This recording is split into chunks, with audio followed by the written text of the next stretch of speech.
नमस्कार. आज मी इथे खुबे घेतलेले आहेत. 4-5 वेळा स्वच्छ पाण्याने धुवून घेतलेले आहेत. आता साफ करून घेते. अशा प्रकारे साफ करून एक शिंपली काढून घेते आणि कढीला लागणारं वाटप काढून घेते.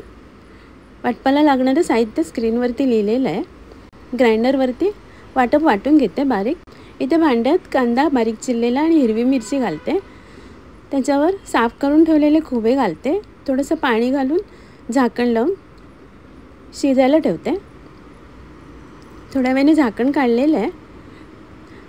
त्यात वाटप घालते. थोडंसं पाणी घालून मिक्स करून घेते. 3-4 कोकमा आणि चवीप्रमाणे मीठ घालून वाटपाला उकळी काढून घेते. वाटपाला उकळी आलेली आहे. खुबे शिजलेले आहेत. खुब्यांची कढी तयार आहे.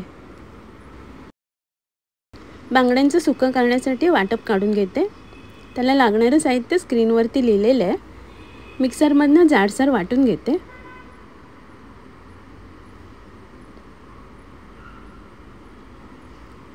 वाटप वाटून घेतलेलं आहे. कढईत काढून घेतलेलं आहे.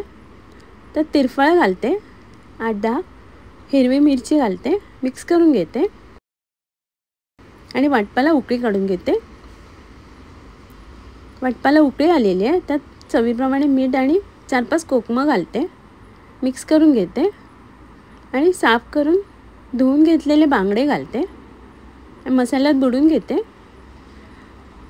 थोड्या वेळाने उकळी आल्यावर दुसऱ्या बाजूने परतून घेते. बांगडे शिजलेले आहेत. बांगड्यांचं सुकं तयार आहे. इथे गावठी गवार घेतलेली आहे मी. ते साफ करून घेते. दोन्ही टोकं काढून घेते आणि एका गवारीचे 2 तुकडे करून घेते. अशा प्रकारे गवार साफ करून धुवून घेतलेली आहे. टोपात काढून घेते आणि झाकणात पाणी घालून गवार शिजायला ठेवते. थोड्या वेळाने झाकण काढलेलं आहे. भाजी मिक्स करून घेते. गवार शिजलेली आहे. आता मी काढून घेते. कढईत तेल घेतलेले गरम करायला. त्यात बारीक चिरलेला कांदा परतून घेते. कांदा लालसर झाल्यावर त्यात आलं लसूण पेस्ट घालते. आलं लसूण पेस्ट परतून झाल्यावर साफ करून ठेवलेली कोलंबी घालते आणि कांद्यावर परतून घेते. त्यात लाल मसाला आणि हळद घालते. 2-3 कोकमं घालते. मिक्स करून घेते आणि झाकण लावून शिजायला ठेवते. थोड्या वेळाने झाकण लावून मिक्स करून घेते आणि शिजून ठेवलेली गवार घालते. मिक्स करून घेते. चवीप्रमाणे मीठ घालून पुन्हा एकदा मिक्स करून घेते आणि झाकण लावून शिजायला ठेवते. झाकण काढलेले आहे. ओलं खोबरं घालते. मिक्स करून घेते. वरून कोथिंबीर घालून झाकण लावून पुन्हा एकदा वाफ काढून घेते.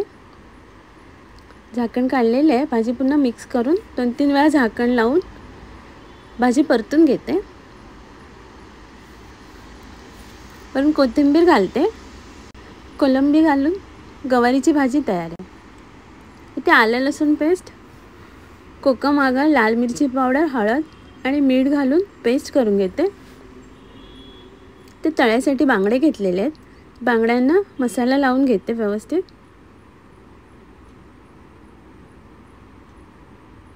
आणि बाजूला ठेवते. इथे बांगड्यांची आत घेतलेली आहे. त्यात बारीक चिरलेला आलं लसूण, कांदा, हिरवी मिरची आणि कोथिंबीर घालते. थोडासा लिंबाचा रस घालते आणि मिक्स करून घेते. त्यात लाल मिरची पावडर, हळद आणि चवीप्रमाणे मीठ घालून हाताने मिक्स करून घेते.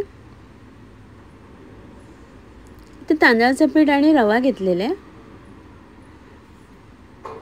थोडंसं तांदळाचं पीठ घालून गोळा करून घेते.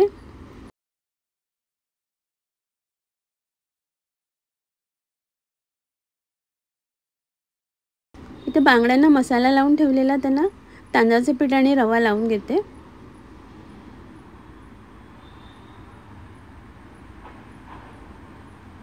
तव्यावर तेल गरम करायला ठेवलेलं आहे आणि बांगड्यांची आत फ्राय करायला ठेवते.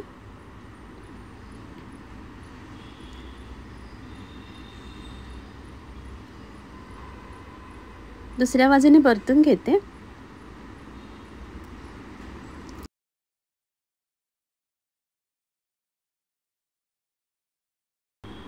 आणि वरून तेल घालते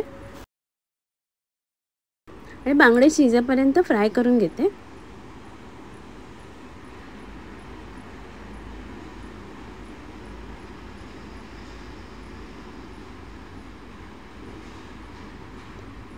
बांगडे फ्राय करून झालेले आहेत। बांगड्याची आत पण फ्राय करून झालेली आहे। आता मी काढून घेते आणि सर्व करते। आजचा व्हिडिओ पाहिल्याबद्दल खूप खूप धन्यवाद।